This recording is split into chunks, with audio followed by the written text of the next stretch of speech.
একটা জিনিস দেখলাম, একজন গর্ভধারিণী মা, সে দুনিয়াত 10 মাস 10 দিন গর্ভ রেখে ভূমিষ্ঠ করে দুনিয়ায় আনলো একটি সন্তান, শিশু সন্তান। এই সন্তানটারে অনেক কষ্ট করে, অনেক সাধনার পরে, অনেক আত্মত্যাগের পরে এই সন্তানটাকে আস্তে আস্তে লালিত করলো। আর মাত্র 40,000 টাকার বিনিময়ে সন্তানকে বিক্রি করে দিচ্ছে। আমি সমাজের মাঝে ওরকম অনেকটা নারী আছে, এদেরকে একটি নাম রাখতে চাই। এরা কি মা? মোটেও না। এরা কীরকম? এরা হইছে লোভী। এরা লোভ বেশি, লালসা বেশি, লজ্জা শরম নাই, ইমান নাই। ওই ধরনের মহিলায় এসব কাজ করতে পারে। যেই শিশু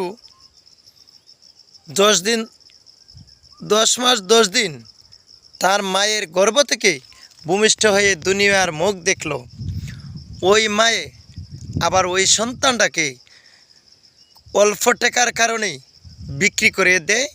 কী লোভ! দেখেন, কথাটা হচ্ছে, সে তো মা হতে পারে না। সে মা জাতের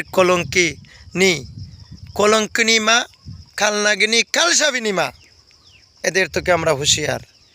দেখেন, সে শিশু সন্তানকে বিক্রি করে সে কানের কানপাশা, নাকের দুল, পায়ের নিপুর টিকটক করার জন্য মোবাইল কিনেছে। আরে বোন, মা জাতি, আপনারা সবাইকে বলতে হয় না। কিছু কিছু নারী আছে, এদের কাছে গর্ভ থেকে যেই শিশু ভূমিষ্ঠ হয়েছে সেওই নিরাপদ না। তাইলে যে সংসারও গেলেও স্বামী কতটুক নিরাপদ থাকে, শ্বশুর শাশুড়ি কীরকম নিরাপদ থাকে, এরপরে ননদ, দেওর, বাসুর বা এই ফ্যামিলির কাউকে সে প্রজ্ঞা করে চলে না, কাউকে সে মূল্যায়ন করে না। সে তো একজন অজ্ঞ নারী। সে লজ্জা শরম বলতে কিছুই নেই, তার ইমান শক্তি নেই। সে পারিবারিক শিক্ষা, সে ফ্যামিলিতে পারিবারিক শিক্ষা গ্রহণ করতে পারে নাই। সে স্কুল কলেজে বাংলাদেশের লেখাপড়া করে মাস্টার্স ল দিয়ে আমেরিকা গিয়ে ডিগ্রি, ডবল ডিগ্রি লাগে উচ্চশিক্ষিত করেও সে সুশিক্ষিত হতে পারে নাই। যেই লোক, ছেলেই হোক আর মেয়ে হোক, পারিবারিক পিতামাতা, ভাই বোন, আত্মীয় স্বজনের কাস্তনে যে সুশিক্ষা, সেই শিক্ষা কোনো দিন করতে পারে নাই, তার নসিবে জুটে নাই।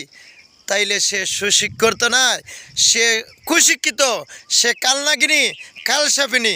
এদের থেকে আমরা ফ্যামিলির সবাই মুক্ত থাকতাম, তার থেকে আমরা দূরে থাকতাম। এদেরকে এই সমাজের মাঝে, এদের থেকে এই সমাজটাকে এদেরকে বিতাড়িত করতাম। একজন স্বামী তার স্ত্রীর পূর্ণাঙ্গ রূপ ধরতে পারে, তার সাথে আর কেউ পারে না। আমরা কিছু কিছু মানুষ আছি, আরে ভাই, স্ত্রীকে এত আস্থা মনে করি, কোনোদিন স্ত্রীকে আস্থা মনে করবেন না। একটা কথা আছে, আমাদের আঞ্চলিক প্রথা একটা বাক্য আছে যে সাপকে বিশ্বাস করা যায়, তবু নারীকে বিশ্বাস করা যায় না। এরপরও